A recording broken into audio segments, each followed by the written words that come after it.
ኢራን አሁን ያላት የኢስላሚክ ሪፐብሊክ መንግስት ከመመስረቱ በፊት በንጉስ መሐመድ ሬዛ ሻህ የምትመራ የነበረ ሲሆን በዚህ ጊዜም ኢራን የአሜሪካ ወዳጅ እንደዚሁም የእስራኤል አጋዥ ነበረች።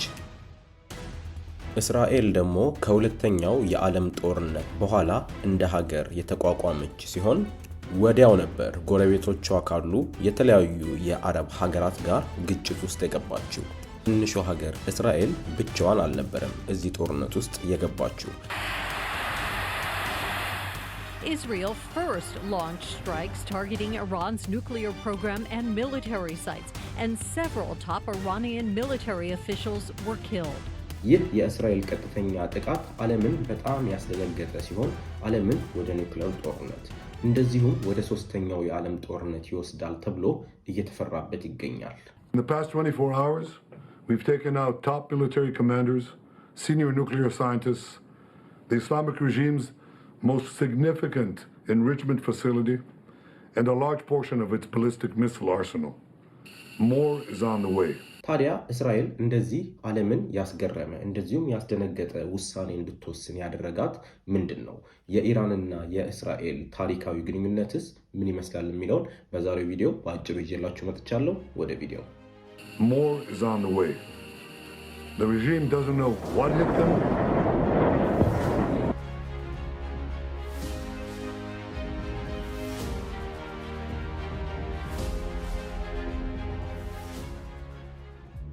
ኢራን ከጥንታዊው የፐርሺያን ኢምፓየር ጀምሮ የ2500 ዓመት ታሪክ ያላት በባህል፣ በቋንቋ፣ በሳይንስ በዓለም ላይ ከፍተኛ ተጽዕኖ ያሳደረች እስካሁንም ከፍተኛ ተጽዕኖ እያሳደረች ያለች ሀገር ናት። እስራኤል ደግሞ በእግዚአብሔር ተመርጠናል ብለው የሚያምኑ ህዝቦች መኖሪያ ለዘመናት በማንነታቸው ምክንያት ከሀገር ሀገር ሲሰደዱ የነበሩ እንደዚሁም በሁለተኛው የዓለም ጦርነት ጊዜ በዓለም ታሪክ ታይቶም ተሰምቶም በማይታወቅ ደረጃ የዘር ማጥፋት የተደረገባቸው ህዝቦች ሀገር ናት። እነዚህ ሁለት እጅግ በጣም የተለያዩ ሀገራት ታዲያ የአንድ ሳንቲም ሁለት ገጽታዎች ናቸው ማለት ይቻላል። ሁለቱም ሀገሮች እጅግ በጣም በተለያዩ እንደዚሁም በፍጹም ሊስማሙ በማይችሉ ሁለት የተለያዩ ሃይማኖቶች ላይ የተመሰረቱ ሀገራት ናቸው። ኢራን አሁን ያላት የኢስላሚክ ሪፐብሊክ መንግስት ከመመስረቱ በፊት በንጉስ መሐመድ ሬዛ ሻህ የምትመራ የነበረ ሲሆን በዚህ ጊዜም ኢራን የአሜሪካ ወዳጅ እንደዚሁም የእስራኤል አጋዥ ነበረች።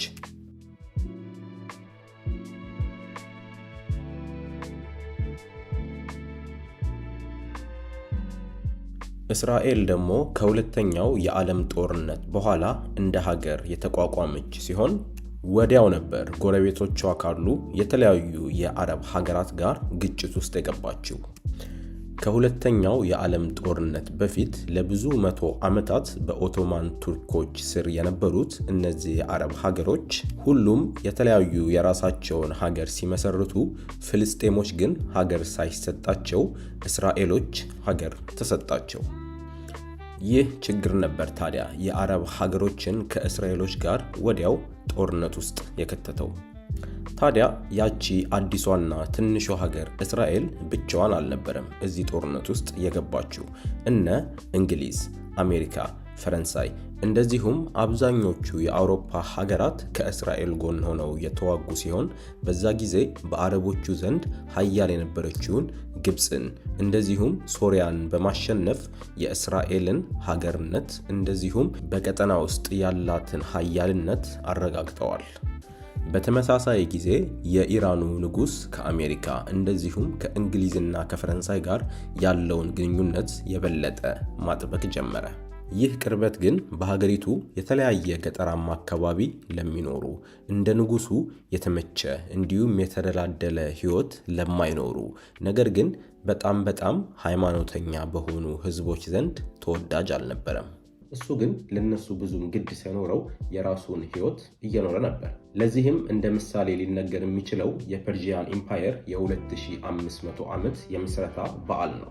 ይህ በዓል በ1971 የተካሄደ ሲሆን በዓለም ላይ ከነበሩ በጣም ቅንጡ ፓርቲዎች ወይም ደግሞ ዝግጅቶች ውስጥ አንደኛውና ዋነኛው ነበር። እስከ ዛሬ ድረስ የሚወራለት ይህ በዓል በዓለም ላይ ያሉ የተለያዩ ነገስታት፣ ፕሬዝዳንቶች፣ ጠቅላይ ሚኒስትሮች፣ ታዋቂ ሰዎች፣ ሼፎች እንደዚሁም አሉ የተባሉ ሰዎች የተጋበዙበት የነበረ ሲሆን በዛ ጊዜ የኛው ንጉስ የነበሩት ኃይለ ሥላሴም በዚህ በዓል ላይ ተሳታፊ ነበሩ። በኢራን በረሃ ላይ የተካሄደው ይህ በዓል ወደ $1.4 ቢሊዮን የወጣበት ሲሆን የዓለምን ህዝብ በጣም ሲያስደምምና ሲያስደንቅ የኢራንን ህዝቦች ግን የበለጠ ንጉሱ ላይ እንዲነሱ አብዮቱ እንዲስፋፋና መፈንቅለ መንግስት እንዲጠነክርበት አድርጓል። ታዲያ የኢራኑ ንጉስ ከብዙ ህዝባዊ ተቃውሞ በኋላ ስልጣኑን ለቆ ተሰደደ። በምትኩም አብዮቱን ሲመራው የነበረው አያቶላህ ሩሆላ ኩሜኒ የሀገሪቱ ሱፕሪም ሊደር በመሆን ስልጣኑን ያዘ። ታዲያ ከዚህ ጊዜ ጀምሮ ነው የኢራንና የእስራኤል እንደዚሁም የኢራንና የአሜሪካ ግንኙነት ከወዳጅነት ወደ ጠላትነት የተሸጋገረው። ኢራን እንደ ጥንታዊነቷ እንደዚሁም በዓለም ታሪክ ላይ እንደነበራት ሀያልነት ራሷን የአረቡ ዓለም መሪ አድርጋ ነው የምታየው። ይሄም ማለት የአረቡን ዓለም ከአሜሪካ ተጽዕኖ ማላቀቅ እንደዚሁም በእስራኤል እንደ ሀገርነት መመስረት ሀገር ያጡት ፍልስጤማውያኖች ሀገር እንዲያገኙ በምንም አይነት መርዳት ዋና ዓላማዋ ነው። ታዲያ ይህንን ዓላማዎቿን ለማስፈጸም የተለያዩ መንገዶችን የምትከተል ሲሆን ከእነዚህም መካከል እስራኤልን የሚቃወሙ የተለያዩ በዓለም ደረጃ የአሸባሪ ቡድን ተብለው የሚጠሩ ግሩፖችን መርዳትና ማስታጠቅ አንደኛውና ዋነኛው ነው። እስራኤል ደግሞ በበኩሏ ለሷ ህልውና አደጋ ነው ብላ የምታስባቸውን ሀገሮች በሙሉ አንድ በአንድ ከአሜሪካ ጋር እየሆነች በቀጥተኛ ጦርነት ወይም ደግሞ የተለያዩ ተቃዋሚዎችን በመርዳት የሀገሪቶቹ መንግስታት እንዲቀየሩ አድርጋለች። ኢራን የኢስላም ሪፐብሊክ ሆና ከተቋቋመች ጀምሮ እስራኤልን እንደ ሀገርነት የማትቀበል ሲሆን እስራኤልን የምትረዳውን አሜሪካንም በጣም ትጠላታለች። እስራኤልን በስሟ ፋንታ ትንሿ ሰይጣን ስትላት፣ አሜሪካን ደግሞ ትልቁ ሰይጣን እያለች ነው የምትጠራቸው።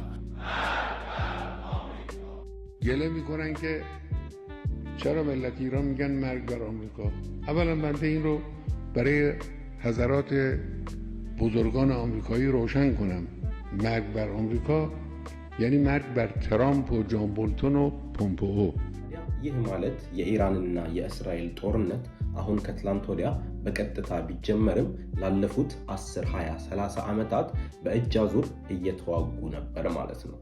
ታዲያ ኢራን ራሷን ከአሜሪካና ከእስራኤል ለመከላከል በጣም የምትፈልገው አንድ ወሳኝ ነገር አለ። እሱም የኒውክሌር ጦር መሳሪያ ነው። ታዲያ እንደ ሊቢያው መሐመድ ጋዳፊ እንደዚሁም እንደ ኢራቁ ሳዳም ሁሴን ላለመሆን ኢራኖች የኒውክሌር ጦር መሳሪያ ማግኘት ለህልውናቸው ወሳኝ ነገር እንደሆነ አድርገው ነው የሚያዩት። እስራኤሎች ደግሞ የትኛውም የአረብ ሀገር የኒውክሌር ጦር መሳሪያ እንዲታጠቅ አይፈልጉም። ይህንን አቋማቸውን ደግሞ እነሱ ብቻ ሳይሆን አሜሪካን ጨምሮ አብዛኞቹ የአውሮፓ ሀገራት ይጋሩታል። It's very simple, not complicated. Iran cannot have a nuclear weapon. Other than that, I want them to be successful. I want them to be we'll help them be successful. We'll trade with them. We'll do whatever is necessary. ከቅርብ ጊዜ ወዲህ ኢራን የኒውክሌር ጦር መሳሪያ ለመያዝ ጫፍ ደርሳለች እያለች ስታስጠነቅቅ የነበረችው እስራኤል ኢራን የኒውክሌር መሳሪያ እስክታገኝ ድረስ ቆሜ አልጠብቅም በማለት ነበር ለመጀመሪያ ጊዜ በቀጥታ ኢራንን ያጠቃችው። እስራኤል ኢራን ላይ በፈጸመችው በዚህ ጥቃት ወደ 200 ጀቶች የተጠቀመች ሲሆን ሞሳድም በዛው በኢራን ውስጥ ለብዙ ዓመታት የሰራበት የተለያዩ ኔትወርኮች እንደዚሁም የድሮን ማስወንጨፊያ ቦታዎች ራሱ እንደነበሩት ተገልጿል። በዚህ ጥቃት ወደ 200 ጀቶችን ተጠቅመው የኢራንን የኒውክሌር ማመንጫ ፋብሪካዎች፣ በጣም ትልልቅ ጀነራሎች እንደዚሁም የኒውክሌር ፋብሪካ ውስጥ የሚሰሩትን የኢራንን ቶፕ የኒውክሌር ሳይንቲስቶችን እስራኤሎች ገለዋል። Last 24 hours, we've taken out top military commanders, senior nuclear scientists, the Islamic regime's most significant enrichment facility, and a large portion of its ballistic missile arsenal. More is on the way. ከዚህ ጥቃት በኋላም ኢራን በቀጥታ በብዙ መቶ ተወንጫፊ ሚሳኤሎች እስራኤልን ያጠቃች ሲሆን በቴል አቪቭ ከ5 እስከ 7 ሰው እንደገደሉ እስካሁን እየተነገረ ይገኛል። The attacks do raise the prospect of war between the two countries, Iranian military calling their attacks Operation Severe Punishment, insisting the Iranian military will not back down. God willing, we will act powerfully. We will not show any leniency. Their lives will become bitter, no doubt. ታዲያ የእነዚህ ሁለት ሀገራት ጦርነትና ግጭት በዚሁ ብቻ የሚቆም አይመስልም። በሚመጡት ሳምንታት ሌላ ብዙ ችግሮች ሊፈጠሩ እንደሚችሉ ከአሁኑ እየተነገረ ሲሆን አሜሪካስ ከእስራኤል ጎን ቆማ ኢራንን ታጠቃለች ወይስ በመካከላቸው ገብታ ለማገላገል ትሞክራለች የሚለው በዓለም ላይ ትልቅ ጥያቄ ሆኖ እያነጋገረ ይገኛል። ከዚህም ይባስ ብሎ ኢራን ራሷን ለመከላከል ስትል የኒውክሌር ጦር መሳሪያ የማምረት ፕሮሰሱን በጣም ልታፋጥነው እንደምትችል እየተነገረ ሲሆን በሚቀጥሉት ሳምንታት የሚሆነውን ነገር ሰው ሁሉ እየጠበቀው ይገኛል ማለት ነው። እናንተስ ምን ይመስላችኋል? ይህ ጦርነት እንደ ህንድና ፓኪስታን በቶሎና በአጭሩ ያልቃል ወይስ እንደ ሳዳምና አሜሪካ ጦርነት ለረጅም ዓመታት የሚጓተት ከኋላውም ብዙ ጣጣ ሊያስከትል የሚችል ይሆን? የሚሰማችሁን ከታች በኮሜንት ጻፍ ማድረግ እንዳትረሱ። ይህ ቪዲዮ ከተመቻችሁ ላይክ፣ ሼር እና ሰብስክራይብ በማድረግ የዚህ ቻናል ፋሚሊ መሆን ትችላላችሁ። በሌላ ጊዜ በተመሳሳይ ቪዲዮ እስክንገናኝ ድረስ ሰላም ሁኑልኝ። ፒስ